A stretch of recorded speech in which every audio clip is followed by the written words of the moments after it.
नमस्कार दोस्तों, स्वागत है आपका आपके चैनल डीके रेलवे वाला पर।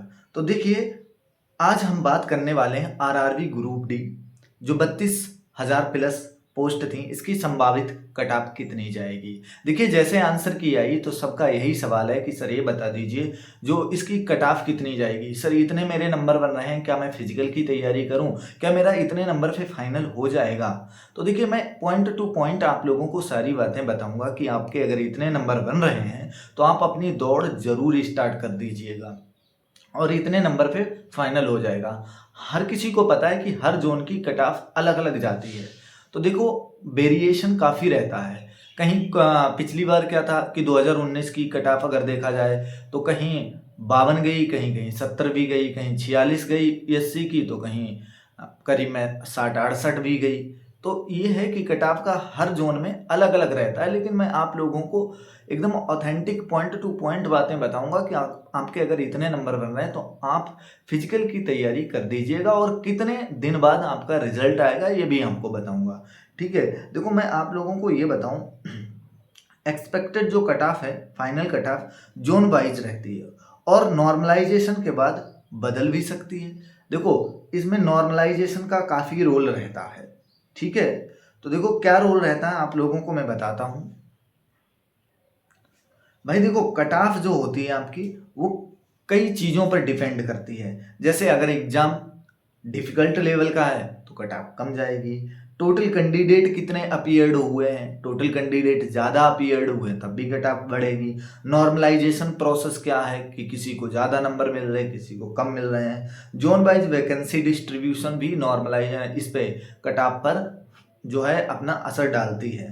तो प्रीवियस ईयर ट्रेंड क्या रहा है वो भी आप लोगों को बताऊंगा। देखो, पिछली बार की कट ऑफ से इस बार की तुलना करना मतलब कुल मिलाकर नाइंसाफी है, क्योंकि पिछली बार 1 लाख वैकेंसी थी और अब की वैकेंसी कितनी है, अब की वैकेंसी है 32,000 प्लस, जिसमें 1,08,00,000 फॉर्म भरे गए हैं।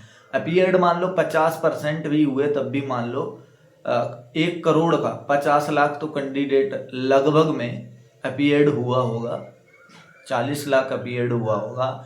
तो आप उस 40 लाख में से केवल 32,000 कैंडिडेट को ही लेंगे, है ना। मान लो मैं 30% हुआ तो मान लो तब भी मान लो 32 लाख कैंडिडेट में से आपको 32 हज़ार निकालने हैं। तो देखो, मैं आप लोगों को बताऊंगा कि अगर आपके इतने नंबर बन रहे हैं तो आप अपनी फिजिकल की तैयारी कीजिएगा।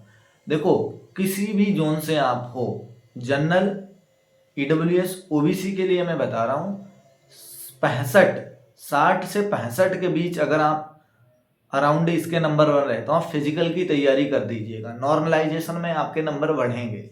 तो 60 से 65 के बीच ईडब्ल्यूएस, जनरल और ओबीसी के लिए 60 से 65 के बीच में अगर इतने नंबर आपके बन रहे हैं तो आपको फिजिकल देने को मिलेगा। अगर नॉर्मलाइजेशन होके अगर आपके 70-72 नंबर बन गए हैं तभी आपका फाइनल होगा। फाइनल आपका 70 प्लस ही जाएगा। फिजिकल देने के लिए आपको 60 से 65 के अराउंड, 65 के अराउंड आपके नंबर हैं तो आपको फिजिकल देने को मिलेगा। ईडब्ल्यूएस, जनरल, ओबीसी के लिए मैं बता रहा हूँ। अगर आपके नंबर इससे कम है तो आप फिजिकल की तैयारी करोगे तो कोई मतलब ही नहीं बनता। फाइनल के लिए 70 प्लस ही जाएगी। एससी एसटी के लिए मैं एससी की बात करूं तो एससी के लगभग में 60 के अराउंड होने चाहिए तो फिजिकल देने को मिलेगा। लेकिन एससी की इस बार भी कट ऑफ आपकी लगभग में 65 प्लस तो ज़्यादा ही जाएगी। 65 प्लस तो रहेगी, इससे नीचे नहीं जाएगी। तो 65 प्लस जिनके नंबर रॉ मार्क्स बन रहे हैं वो फाइनल की सोच के रखें। ठीक है, तो देखो काफ़ी चीज़ों पर डिपेंड करती है। तो इसलिए आप लोगों को मैं बताता हूँ कि अगर आपके इतने नंबर बन रहे हैं तो अपनी दौड़ को स्टार्ट कर दीजिएगा और चीज़ें क्या धीरे धीरे सही हो जाती हैं।